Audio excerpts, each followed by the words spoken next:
हरे कृष्णा। ओम नमो भगवते वासुदेवाय। हमने इस चैनल पर श्रीमद्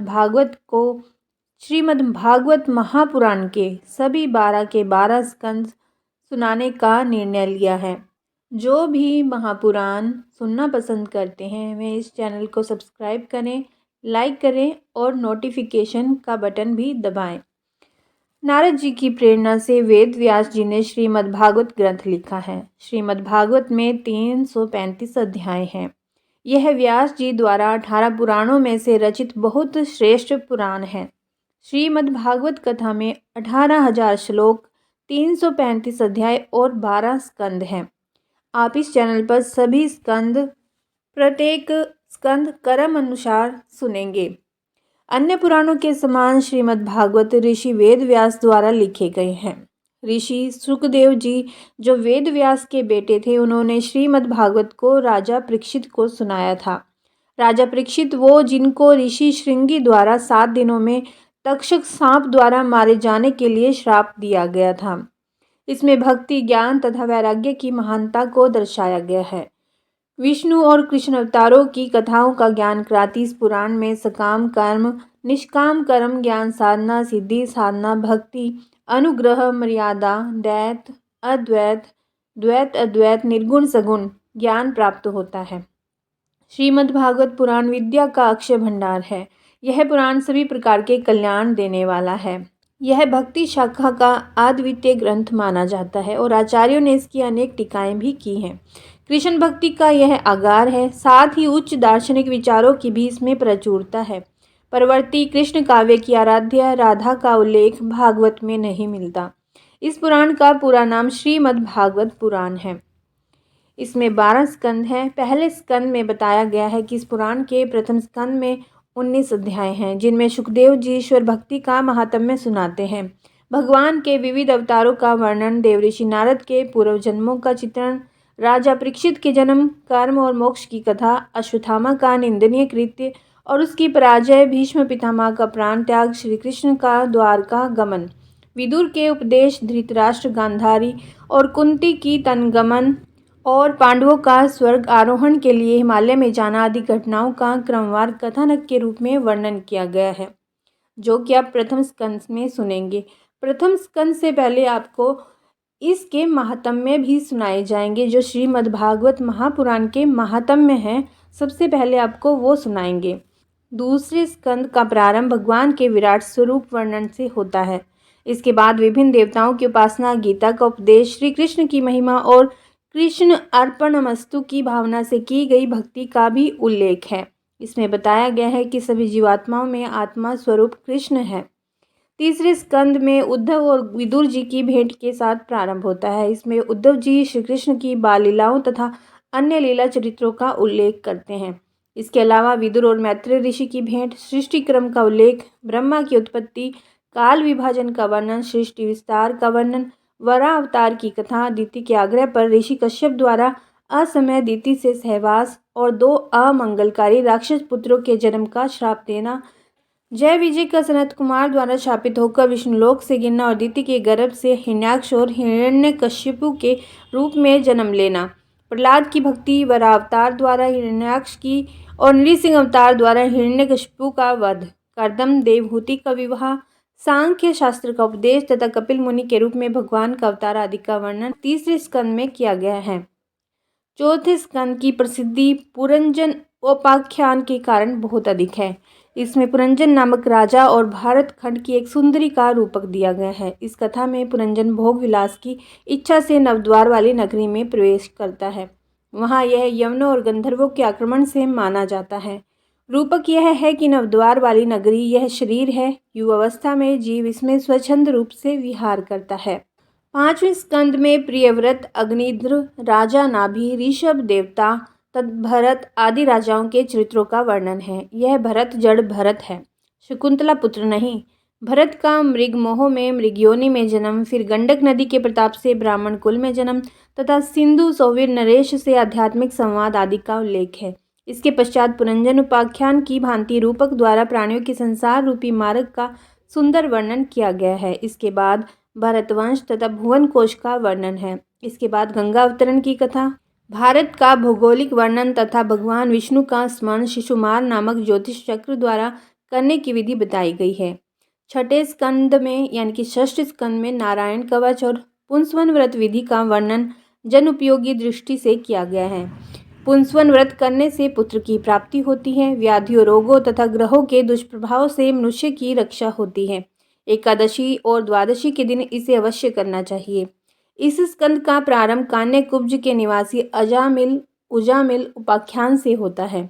अपनी मृत्यु के समय अजामिल अपने पुत्र नारायण को पुकारता है। उसकी पुकार पर भगवान विष्णु के दूत आते हैं और उसे परमलोक ले जाते हैं।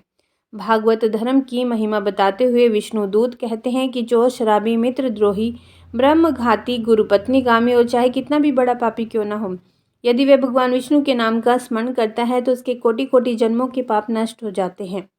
किंतु इस कथन में अतिशयोक्ति भी दिखाई देती है। पर स्त्रीगामी और गुरु की पत्नी के साथ समागम करने वाला कभी सुखी नहीं हो सकता। यह तो जघन्य पाप है। ऐसा व्यक्ति रौरव नरक में ही गिरता है। इसी स्कंद में दक्ष प्रजापति के वंश का भी वर्णन प्राप्त होता है। नारायण कवच के प्रयोग से इंद्र को शत्रु पर भारी विजय प्राप्त होती है। इस कवच का प्रभाव मृत्यु के पश्चात भी रहता है। सातवें स्कंद में भक्तराज प्रहलाद और हिरण्यकशिपु की कथा का विस्तार पूर्वक वर्णन है। इसके अतिरिक्त मानव धर्म, वर्णन धर्म और स्त्री धर्म का भी विस्तृत वर्णन है। आठवें स्कंद में ग्रह द्वारा गजेंद्र के पकड़े जाने पर विष्णु द्वारा गजेंद्र उद्धार की कथा का रोचक वृत्तांत है।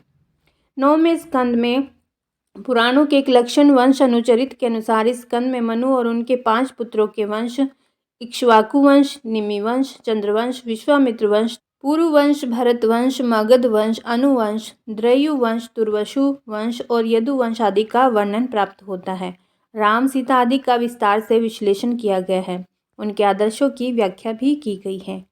10वें स्कंद को 2 खंडों में बांटा गया है, पूर्वार्ध और उत्तरार्ध।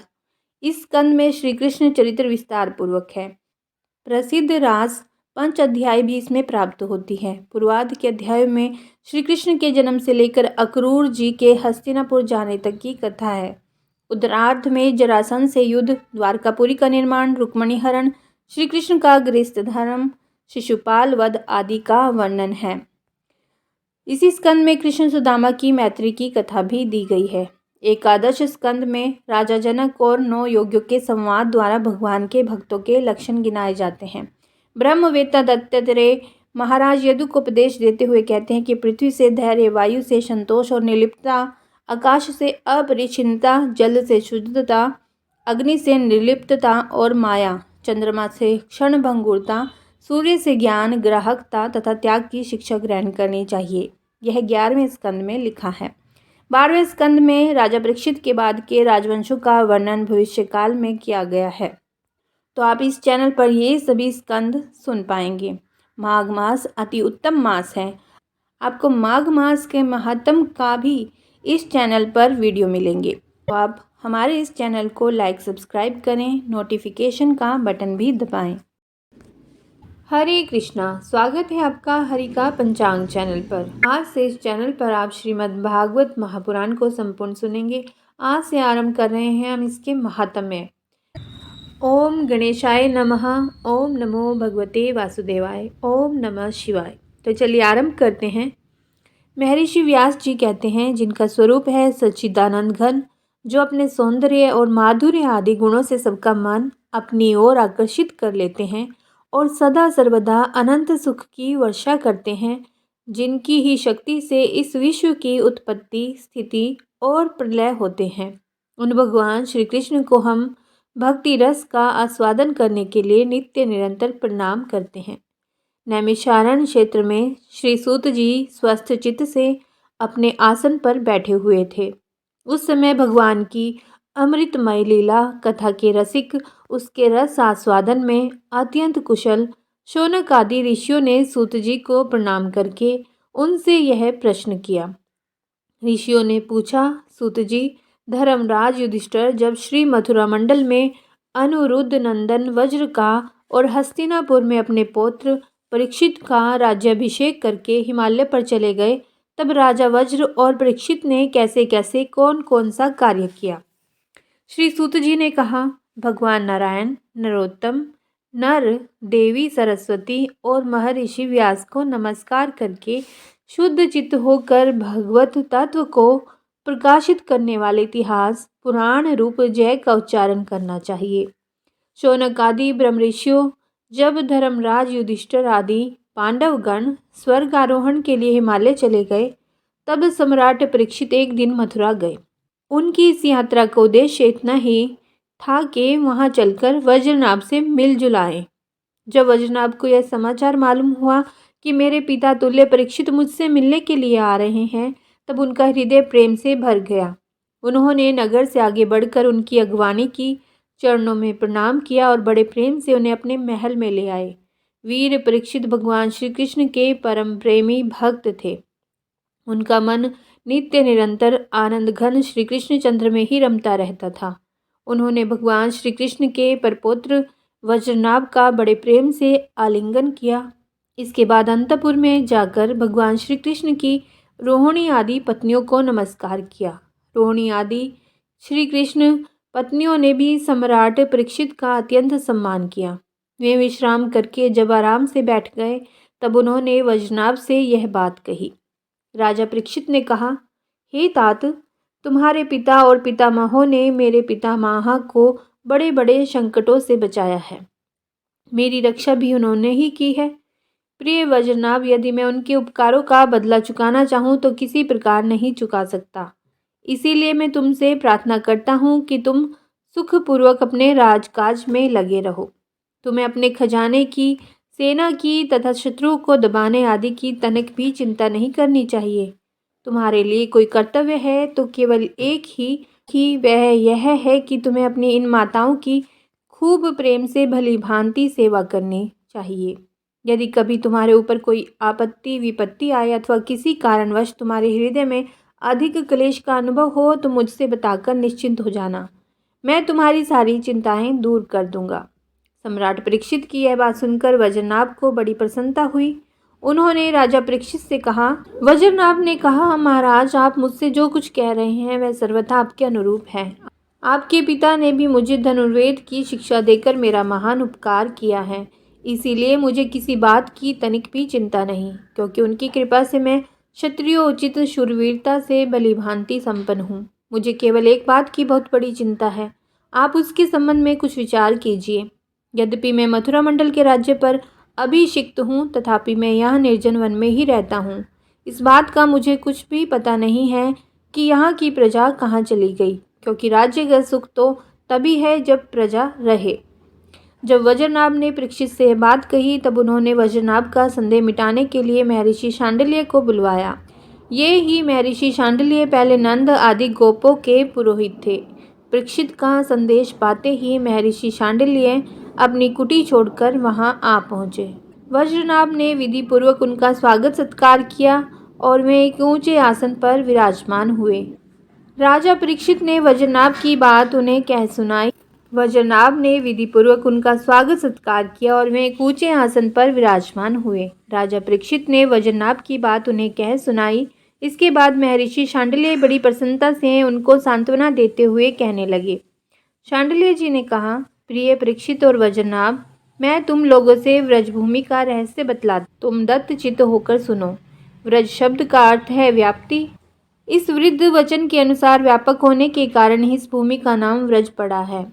सत्व रज तम, इन तीन गुणों से अतीत जो पर ब्रह्मा है वही व्यापक है, इसीलिए उसे व्रज कहते हैं। वह सदानंद स्वरूप परम ज्योतिर्मय और अविनाशी है।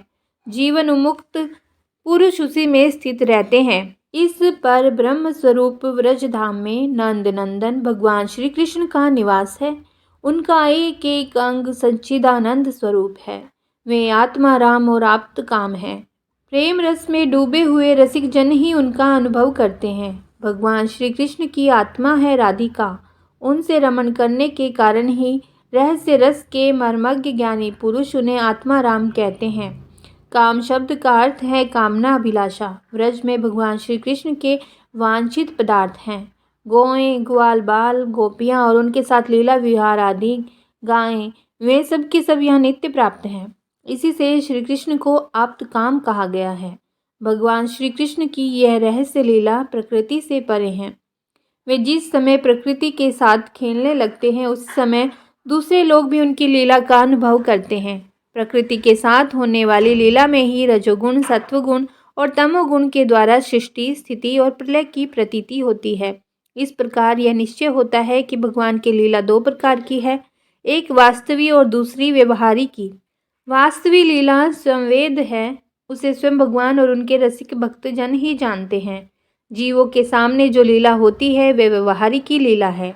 वास्तविक लीला के बिना व्यवहारिक की लीला नहीं हो सकती, परंतु व्यवहार की लीला का वास्तविक लीला के राज्य में कभी प्रवेश नहीं हो सकता।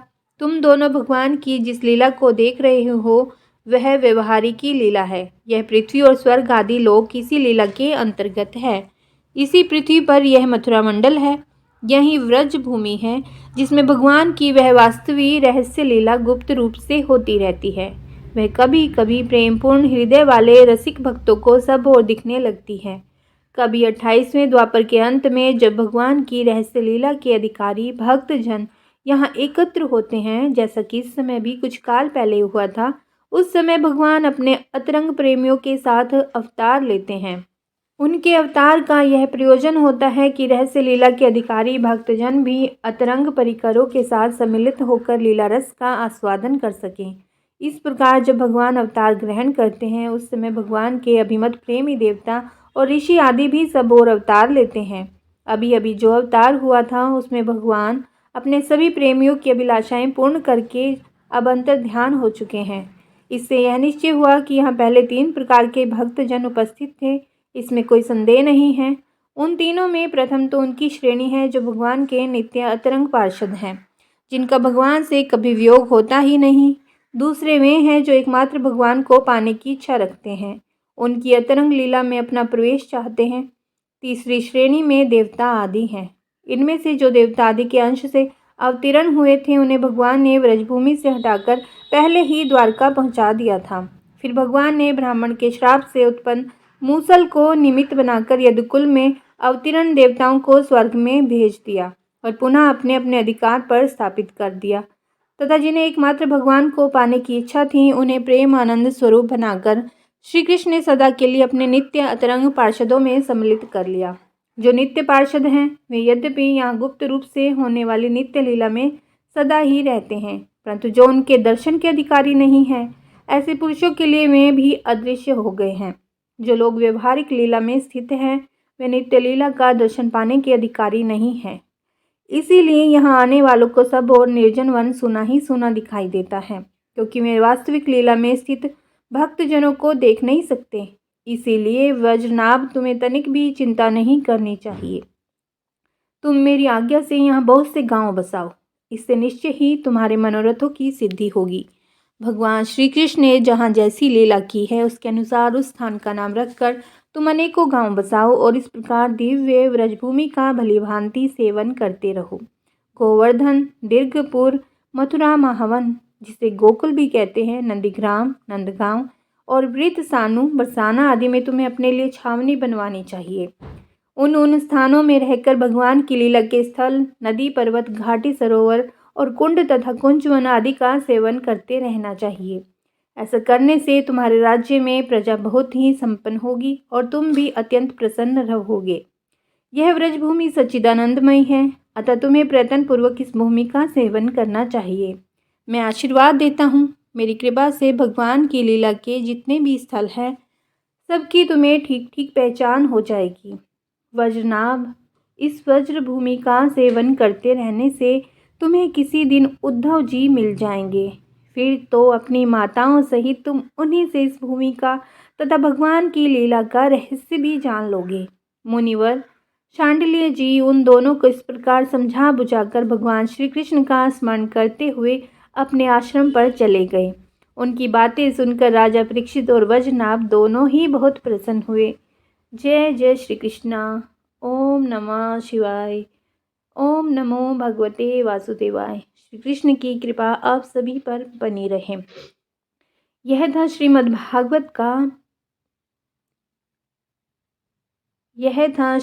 भागवत महापुराण का पहला महात्म, पहले अध्याय का महात्म जो आपने अभी श्रवण किया। श्री कृष्ण अपनी कृपा आप सभी भक्तों पर बनाए रखें। आप सभी सुखी रहें, लंबी आयु प्रदान करें। इस धरती पर सुख ही सुख हो, संपन्नता हो। जय श्री